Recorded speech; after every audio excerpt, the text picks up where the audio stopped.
샬롬. 지난밤에 평안하셨습니까? 하나님께서 한 달여 만에 한 달 조금 넘었는데요. 우리나라의 상황을 조금씩 안정시켜 주시는 것 같습니다. 우리가 더 속히 일상이 회복될 수 있도록 우리 함께 기도합시다. 기도함으로 4월 20일 월요일 새벽 기도회 시작하겠습니다. 사랑이 많으신 하나님 아버지, 어떠한 절망 속에서도 우리를 인도하시며 하나님의 평안으로, 하나님의 권능으로 우리를 인도하여 주시니 감사합니다. 주님의 은혜를 사모하며 오늘 이 자리에 섰사오니 주의 말씀을 통하여 우리가 닥친 여러 환난과 어려움을 이길 수 있도록 도와주시고 주님의 위로를 우리 삶에 가득히 부어 주시옵소서. 하나님, 어떤 상황 가운데 있다 할지라도 하나님이 우리와 함께 하시기 때문에 우리가 믿음으로 승리하며 우리가 주의 이름 부를 때마다 우리에게 역사하실 줄 믿습니다. 아버지, 이 새벽이 하나님으로 인하여 새로운 소망 얻는 시간 되기를 간절히 원하며 예수님의 이름으로 기도드립니다. 아멘. 이 새벽 우리에게 주신 하나님 말씀은 에스겔 37장 1절에서 14절까지의 말씀입니다. 에스겔서 37장 1절에서 14절까지의 말씀입니다. 제가 하나님의 말씀을 받들어 읽겠습니다. 여호와께서 권능으로 내게 임하시고 그의 영으로 나를 데리고 가서 골짜기 가운데 두셨는데 거기 뼈가 가득하더라. 나를 그 뼈 사방으로 지나가게 하시기로 본즉 그 골짜기 지면에 뼈가 심이 많고 아주 말랐더라. 그가 내게 이르시되 인자야, 이 뼈들이 능히 살 수 있겠느냐 하시기로 내가 대답하되 주 여호와여, 주께서 아시나이다. 또 내게 이르시되 너는 이 모든 뼈들에게 대언하여 이르기를 너희 마른 뼈들아, 여호와의 말씀을 들을지어다. 주 여호와께서 이 뼈들에게 이같이 말씀하시기를 내가 생기를 너희에게 들어가게 하리니 너희가 살아나리라. 너희 위에 힘줄을 두고 살을 입히고 가죽으로 덮고 너희 속에 생기를 넣으리니 너희가 살아나리라. 또 내가 여호와인 줄 너희가 알리라 하셨다 하라. 이에 내가 명령을 따라 대언하니 대언할 때에 소리가 나고 움직이며 이 뼈 저 뼈가 들어맞아 뼈들이 서로 연결되더라. 내가 또 보니 그 뼈에 힘줄이 생기고 살이 오르며 그 위에 가죽이 덮이나 그 속에 생기는 없더라. 또 내게 이르시되 인자야, 너는 생기를 향하여 대언하라. 생기에게 대언하여 이르기를 주 여호와께서 이같이 말씀하시기를 생기야, 사방에서부터 와서 이 죽음을 당한 자에게 불어서 살아나게 하라 하셨다 하라. 이에 내가 그 명령대로 대언하였더니 생기가 그들에게 들어가매 그들이 곧 살아나서 일어나 서는데 극히 큰 군대더라. 또 내게 이르시되 인자야, 이 뼈들은 이스라엘 온 족속이라. 그들의 이르기를 우리의 뼈들이 말랐고 우리의 소망이 없어졌으니 우리는 다 멸절되었다 하느니라. 그러므로 너는 대언하여 그들에게 이르기를 주 여호와께서 이같이 말씀하시기를 내가 내 백성들아, 내가 너희 무덤을 열고 너희로 거기에서 나오게 하고 이스라엘 땅으로 들어가게 하리라. 내 백성들아, 내가 너희 무덤을 열고 너희로 거기에서 나오게 한즉 너희는 내가 여호와인 줄을 알리라. 내가 또 내 영을 너희 속에 두어 너희가 살아나게 하고 내가 또 너희를 너희 고국 땅에 두리니 나 여호와가 이 일을 말하고 이룬 줄을 너희가 알리라. 여호와의 말씀이니라. 아멘. 이 선지서 중에서 분량에 따라서, 길이에 따라서 대선지서, 소선지서 이렇게 나눕니다.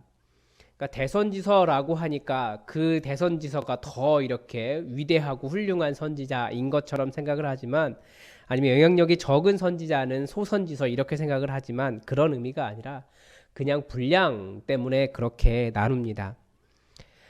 이 세 선지서, 대선지자가 누구냐면 이사야, 예레미야, 에스겔입니다.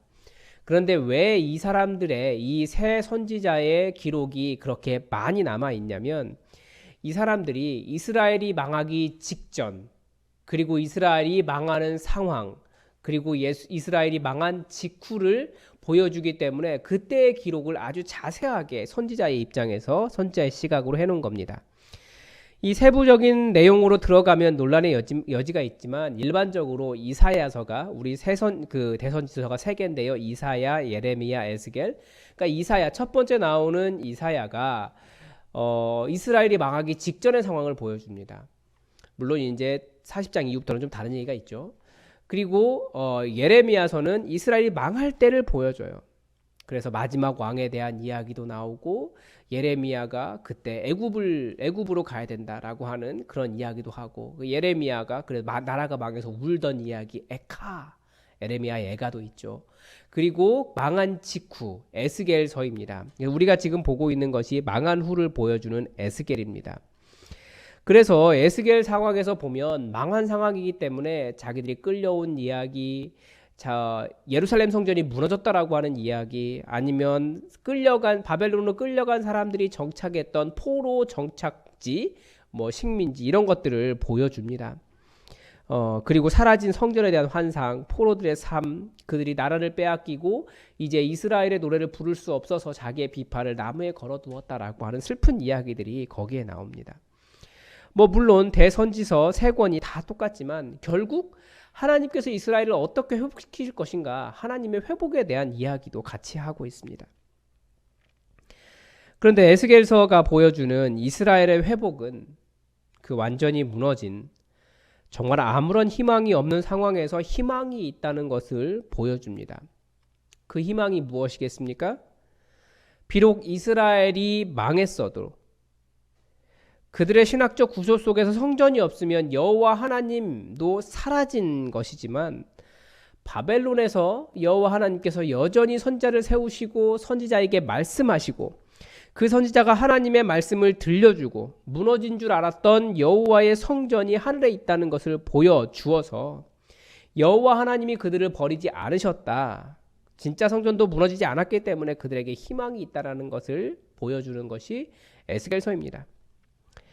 오늘 본문 우리가 읽지 않았지만 오늘 본문의 앞에 있는 36장은 이스라엘을 하나님께서 그렇게 그 이스라엘 땅을 황폐하게 만드시고 그들을 거기에 바벨론으로 끌려가게 하셨지만 그들을 모두가 다 정결케 하는 과정이다. 그 모든 과정이 정결하게 하는 과정이다라고 보여주시면서 37장을 시작하는 겁니다. 오늘 본문은 하나님께서 선지자를 권능으로, 그러니까 여호와의 영이 그를 어떤 골짜기에 데리고 가셨습니다. 그런데 거기에는 뼈가 가득했습니다. 하나님은 선지자를 그 뼈 사방으로 한번 지나가게 하셨어요. 무엇을 보게 하실 겁니까? 그것을 다 보고 난 다음에 선지자가 하는 말이 뭐냐면 그 뼈가 아주 말랐더라입니다. 즉 완전히 죽었더라. 거기에는 아무런 희망이 없더라. 거기에는 생명이 없습니다. 라고 하는 뜻입니다. 그런데 하나님께서 선지자에게 이런 질문을 던지시는 거예요. 인자야, 이 뼈들이 능히 살 수 있겠느냐? 선지자가 이 질문을 받고 선뜻 대답을 못합니다. 그래서 주 여호와께서 아시나이다 라고 대답을 했습니다. 여호와께 모든 것을 밀어놓은 대답입니다. 그 대답을 들으신 여호와께서 선지자에게 이 모든 뼈들에게 살아나라 라고 대언하라고 말씀하십니다.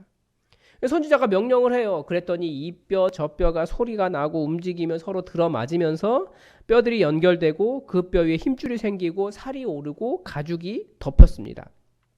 그러나 모양을 갖추었다고 해서 살아나 있는 것은 아니었습니다. 생기가 없었다라는 말은 모양만 갖추고 있고 여전히 죽어 있는 것과 똑같았다라는 말입니다. 다시 한번 하나님은 선지자에게 생기를 향하여 대언하여 생기가 사방에서 와서 이 죽임을 당한 자로 살아나게 하라고 명령하셨습니다. 이번에도 그 명령대로 대언을 하니까 정말 생기가 사방에서 불어서 그들에게 들어가니까 그 시체가 이렇게 하더니 일어나기 시작한 거예요. 그리고 큰 군대가 되었습니다. 본문 후반부는 이 환상에 대한 해석까지 가르쳐주고 있습니다. 이스라엘은 3차에 걸쳐서 바벨론으로 끌려갔습니다. 처음 끌려갈 때까지만 해도 아직 성전이 남아 있었기 때문에 하나님이 그들을 회복시키실 것을 기대했습니다. 그런데 막상 성전이 무너졌다는 소식을 들었을 때 그들은 그들의 하나님, 이스라엘의 하나님 여호와가 완전히 죽었다라고 생각을 했던 거예요. 아무런 희망이 없었습니다. 11절이 그들의 말을 들려줍니다. 그들이 뭐라고 합니까? 우리의 뼈들은 말랐고 우리의 소망은 없어졌으니 우리는 다 멸절되었다. 그러나 12절에서 여호와께서는 이렇게 말씀하십니다. 내 백성들아, 내가 너희 무덤을 열고 너희로 거기에서 나오게 하고 이스라엘 땅으로 들어가게 하리라.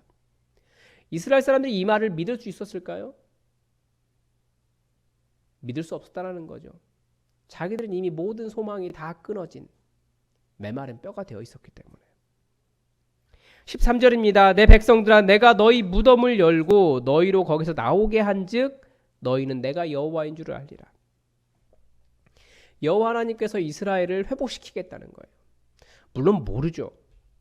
지금은 메마른 뼈와 같이 정말 아무런 소망이 없으니까.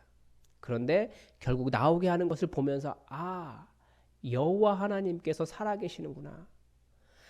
성전이 없다고 해서 여호와 하나님께서 죽으신 것이 아니구나. 우리에게 여호와 하나님 계시기 때문에 우리가 희망이 있구나. 이것을 알라라고 가르쳐 주시는 거예요. 어떠한 희망도 없는 완전히 말라 계곡에 부는 바람에도 으스러지면서 날리는 백골이라고 할지라도 하나님은 살리시고 그들을 회복시키실 수 있다는 것을 말씀하십니다. 14절은 그냥 회복시키는 것이 아니라 이스라엘이 망하기 직전처럼 이스라엘이라는 이름만 있고 모양만 있고 여호와의 영이 없어 하나님을 경외하지 않았던 그런 백성이 아니라 여호와의 영이 있어 여호와 하나님을 아는 백성으로 회복시키시겠다라고 말씀하십니다. 이 변화가 있어야지 진짜 그리스도인으로서 변화예요. 본문은 희망에 관한 이야기를 합니다. 근데 희망이 무엇입니까? 내가 원하던 상황이 변하는 것입니까? 아니에요. 사람들은 보니까 한쪽 발은 소망에 두고 한쪽 발은 절망에 두고 살아요. 그런데 절망 속에 계속 살아가면서도 살아갈 수 있는 이유는 정말 소망이 있다라는 것을 깨달았기 때문에 사는 거예요. 매일매일 절망하고 힘들어하면서도 내일이면 혹은 그 다음 날이면 새로운 일이 일어날 거다라는 것을 기대합니다. 그런데 때로는 그런 희망이 어디 있나 싶을 정도로 절망적일 때도 있습니다. 그래서 사람에게 희망이 없다면 사람이 살아갈 수 없다고 하잖아요. 그러니까 기대하기 때문에, 소망이 있기 때문에 살아갑니다. 그러나 인간에게는 그런 막연한 소망은 항상 그 소망에는 실제로 일어나지 않을 가능성이 더 많아요. 그래서 오늘 본문은 인간의 진정한 소망이 무엇인지 가르쳐 줍니다. 진정한 소망이 무엇입니까? 우리가 매일같이 하는 말이에요. 진정한 소망은 여호와 하나님이에요. 마른 뼈를 보면서 이 뼈가 살아날 거야 라고 누가 기대할 수 있겠습니까? 여호와 하나님께서 역사하실 때 하나님의 역사가 일어납니다. 그래서 진정한 소망은 여호와 하나님께 있습니다. 심지어 죽어도 죽는 것이 끝이 아니라는 것을 예수님께서 십자가의 부활을 통해서 가르쳐 주셨습니다. 우리는 이 부활의 소망 때문에 그리스도인이 되었습니다. 우리는 지금 코로나19가 전 세계적으로 유행하는 상황 속에서 전 세계적인 어려움을 겪고 있습니다. 이 참 보면 우리나라가 혼자 사는 게 아니라는 것을 다시 한번 느끼게 돼요. 가만히 두면 분명히 많은 생명이 위기를 겪겠지만 하나님께서 만드신 인간은 결국 면역력을 갖게 되어 있습니다. 그러니까 시간이 지나면 코로나19는 극복이 돼요. 많은 상처를 입는다고 할지라도. 그래서 어떤 사람들에게 절망이라고 하는 것은 이 코로나 사태로 재정적으로 회복하기 어려운 너무나 큰 타격을 받은 상황일 수도 있습니다. 그래서 그런 이야기 하잖아요. 코로나는 극복이 되지만 경제적인 어려움은 굉장히 오랜 시간 걸릴 것이라고 예상하고 있습니다. 그분들의 절망은 정말 그렇지 않은 사람들은 상상 심정적으로도 공감하기 어렵습니다. 어쩌면 자신의 상황이 메마른 뼈와 같다고 이제 다 끝났다고 생각하시는 분들이 계실 겁니다.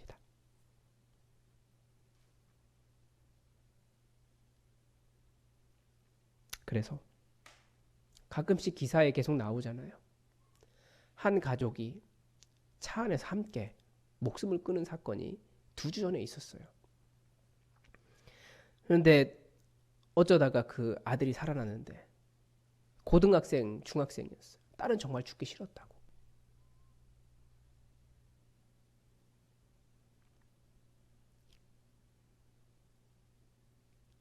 그들에게 어떻게 위로할 수 있겠습니까? 그들에게 가서 여호와 하나님 계시니까 네가 살아날 수 있어. 그렇게 말하는 것, 직접적으로 말하는 것은 사실 위로가 아니라 힘이 되지 못할 수도 있습니다.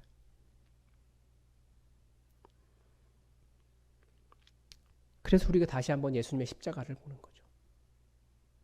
예수님이 직접 죽으셨기 때문에 살아날 수 있구나. 그리고 이스라엘이 분명히 그렇게 메마른 뼈와 같은 상황이 되었는데 하나님께서 회복시키시는 것을 보면서 여호와 하나님께서 회복시키시는구나. 메마른 뼈도 생명이 되게 하실 수 있구나.